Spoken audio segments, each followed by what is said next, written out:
Oi, gente, bom dia, boa tarde, boa noite. É, Na aula de hoje a gente vai estar falando sobre o capítulo 11, né? Finalmente conseguimos concluir sobre Grécia Antiga. E agora vamos entrar para falar sobre os romanos antigos e o capítulo, né, 11, Roma Antiga, da monarquia à primeira fase republicana.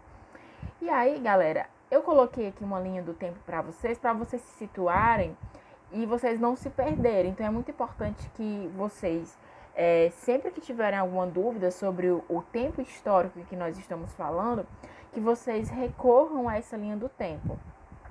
E aí percebam que nessa linha do tempo, Roma Antiga ela é dividida em quatro, mas principalmente nas três primeiras: monarquia, república e império. E nós vamos falar sobre essas três fases da Roma Antiga.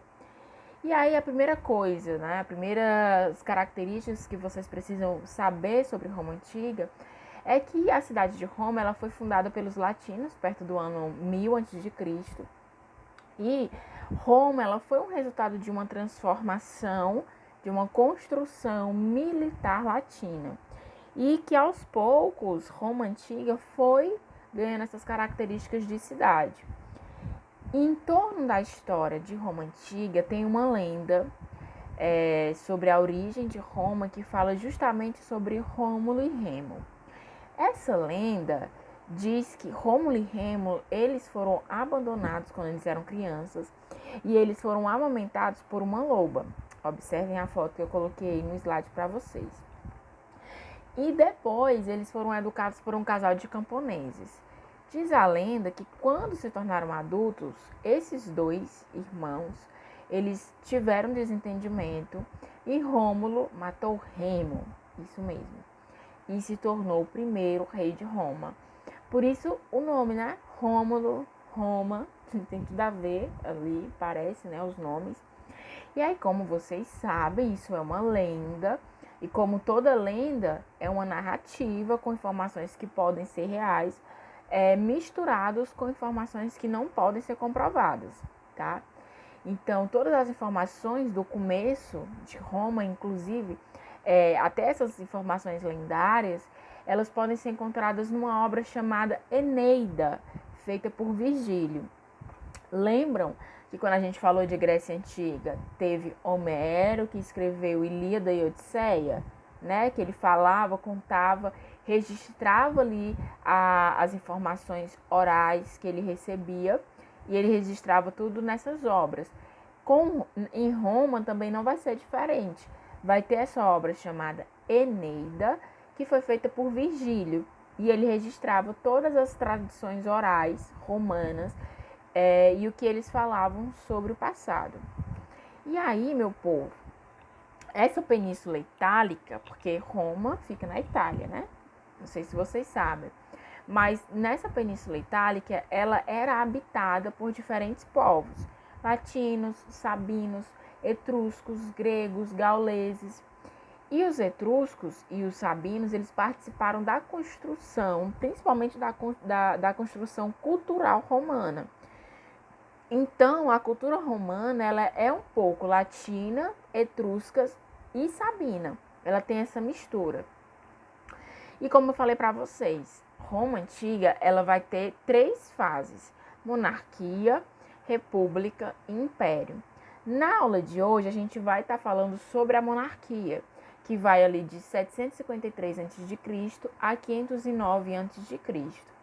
Nesse período da monarquia romana, nós não temos muitas informações sobre essa época por causa da falta das fontes. Lembram das fontes que a gente estudou lá no início do ano, quando ainda a gente estava tendo aula presencial?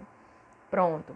Essas fontes, elas não há tantas fontes para se estudar a monarquia, mas o que a gente sabe é que na monarquia ela era administrada por reis, ao que tudo indica, teve 7 reis nesse período da monarquia romana. Só que o rei romano ele não tinha poderes altamente concentrados. Ou seja, seus poderes não eram fortemente centralizados na sua figura. Embora, né, o rei ele acumulasse a função administrativa, militar e até desempenhasse uma função religiosa, o rei romano, na área da elaboração das leis, ele compartilhava essa função com o Senado, que é também conhecido como Conselho dos Anciãos. Então, dessa forma, o Senado, ele acabava limitando a atuação do rei. O rei, ele inclusive poderia ser inibido.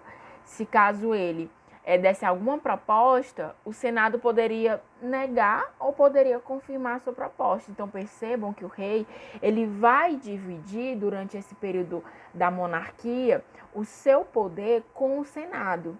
Por isso que eu falo que a monarquia romana, o rei, ele não tinha o seu poder centralizado na sua figura, beleza? E aí, sobre a estrutura política desse momento. Existia o rei, que estava no topo da sociedade, existia abaixo do rei o Senado, que era o Conselho dos Anciãos, e existia a Assembleia, que é também conhecida como Cúria. E aí, galera, quem é que as pessoas que ocupavam esse Senado? Quem ocupava esse Senado eram os patrícios. Para a gente entender os patrícios, é importante que nós entendamos a sociedade romana. Como é que funcionava a sociedade romana? Observem essa pirâmide que eu coloquei para vocês. No topo da pirâmide tem os patrícios, que são as famílias tradicionais, grandes proprietários rurais, elites romanas. Então, os patrícios eram quem vai compor o Senado na monarquia. São eles que participam da política, são eles que têm esses poderes. E aí, abaixo dos patrícios, vai ter os plebeus. Os plebeus, eles são pequenos proprietários rurais e comerciantes e eles não tinham acesso ao Senado na fase monárquica, ou seja, eles não participavam dessa política. Abaixo dos plebeus vai existir os clientes, homens livres que trabalhavam nas terras patrícias. Então era como se eles fossem os empregados dos patrícios. E abaixo deles existiam os escravos. Os escravos, eles eram feitos de duas formas, por guerra e por dívida. Os plebeus, no caso, eles eram os mais atingidos pela escravização, por causa das suas dívidas. E aí eles acabavam oferecendo a terra e o corpo como garantia. E aí, gente, é muito importante que vocês entendam como é que se faz uma pirâmide, né? Observem a pirâmide. Se vocês olharem essa pirâmide, no topo onde tem os patrícios, é menor do que os escravos. Ou seja, significa dizer que existia menos patrícios do que escravos. Os escravos que ficavam abaixo existiam muito mais, né? A população era muito maior de escravos do que a de patrícios. E aí, é muito importante vocês entenderem como é que vai se dar essa queda da monarquia. Ao que tudo indica, os 3 últimos reis romanos eram de origem etrusca, o que, né, sugere uma invasão etrusca no final da monarquia. Os etruscos vão dominar Roma no final da monarquia. Inclusive, o último rei, que era Tarquínio o Soberbo, tinha origem etruscas, né? E aí o Tarquínio, ele vai procurar uma postura mais centralizadora, diminuindo o espaço do Senado, e isso vai incomodar muito o Senado.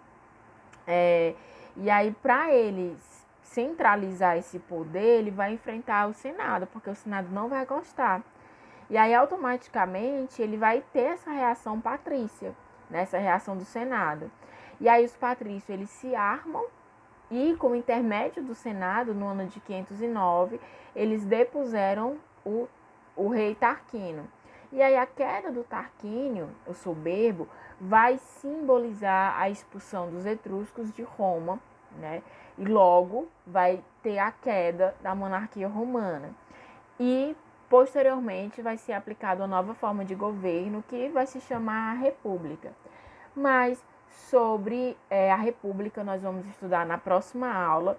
E as atividades de vocês estão no livro de História, na página 116. Qualquer dúvida, eu estou à disposição e até mais.